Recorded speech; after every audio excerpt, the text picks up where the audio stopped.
Seller is upside down on property and doesn't cover enough on first and second mortgage to pay principal.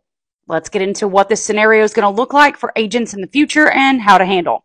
So the situation is that there is a seller who has contacted a real estate agent and said, hey, I need to sell this property. They have a first mortgage. They took out a second mortgage. They're making 2 mortgage payments on a house that now is more combined payments and more due on the property than the property will appraise for. And the listing agent, this agent is asking for help today, saying, hey, what do I do in this situation?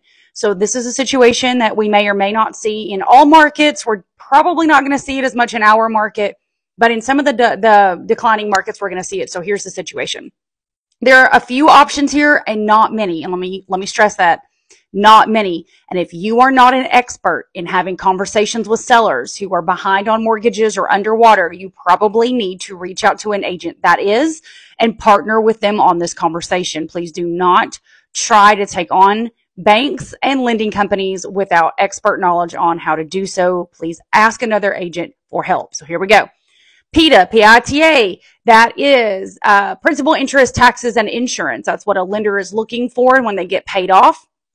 Sometimes they will lower some of their fees if you have a discussion with them in accordance to what they are truly owed. So if a buyer borrowed $150,000 and they are upside down on the property, they can take away some of the taxes and insurance and lower that payment, or whatever their risk ratio was if they got paid on the front end for that and it's been a few months, and maybe they'd be able to lower that or negotiate a deal. Another option here is to contact the second mortgage holder and ask if the second mortgage holder will buy out the first mortgage at a discounted rate, and then combine the payment and see if you can lower the payment for the seller that way, or at minimum list the property to be able to get them any way out of it, especially a break even. If they can get close to break even and they have any cash at all in the bank, they can pay commissions and any work related attorney issues needed to avoid foreclosure, right? So that's option. There's 2 options right there. First option is to have the seller contact the first mortgage holder and second mortgage holder, ask them what their point of sale is going to be on their PITA and see if they'll negotiate a deal. Second option is to have the seller contact their second mortgage holder, see if the second mortgage holder will buy out the first mortgage, see if that will consolidate and lower the payments to at least a sellable sales price that will cover the price ratio. Third option is foreclosure. No one ever wants to have to do that. So that third option looks like this. They contact the second mortgage and the first mortgage. Whoever holds the first lien, which will be the first mortgage holder, is going to get paid first. Second mortgage gets paid second. Real estate commissions, any other costs get paid lastly. So again, you are taking a large risk helping the seller for many an hour of work and possibly not getting paid. But however, that third option is a short sale. Can we sell this property short of what is owed on it? And will both people who have liens against the property, the first and second lien holders, which are first and second mortgage companies, agree to sell short of what is owed to get the seller out from underneath this debt? Because that will in time lead to foreclosure if they don't agree. So first option, second option, third option, we're at fourth option, which is total foreclosure, folding it, just saying no thank you, which puts the seller in nearly a bankruptcy situation, or they could file for bankruptcy, which will then put them into foreclosure anyway. But these situations right here are never good because it takes 7+ years to get over something along those lines. I think it's 3+ years for a foreclosure, if not longer than that. Situationally speaking, when sellers are reaching out to real estate professionals for help with situations like this, they have no idea where else to go or to turn to. They're not going to call the broker that they got the lending broker. They're not going to call them for help. That's an embarrassing phone call.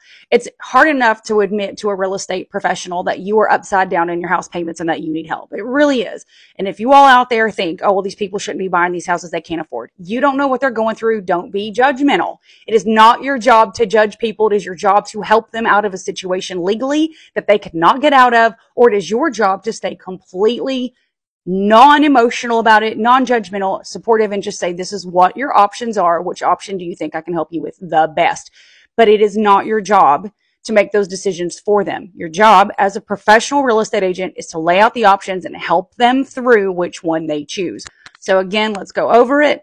If you are in a situation where you've been contacted by a seller who has a first mortgage, a second mortgage, and God forbid a reverse mortgage or anything else that they've done, HELOCs or anything along that lines, lay out all the potential options for them. Start with the second. I would personally start with the second mortgage lender. Ask them to buy out the first mortgage is what I would do to see if you could lower the PITA and the point of sale and see if you can get that at least at a break even or $10,000 negative. Surely they can come up with a $10,000 borrow from somebody else to pay all that down, right?